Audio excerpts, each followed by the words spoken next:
Hey, welcome back to another video of how to use basics.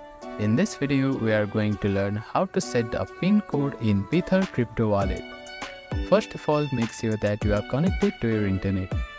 After that, find and open Bither application on your device. From here, you need to go on Settings icon, which is at the top right corner of your screen. Now, go to the Advanced options. Here you will find the option named PIN code. Click on it and you will be prompted to enable PIN code. Click on Enable PIN code button and enter your new PIN code.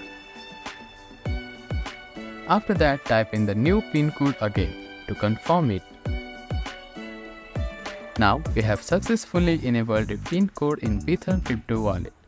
Thank you for watching this video. Please do not forget to like, share, subscribe to our channel and comment down if you have any queries.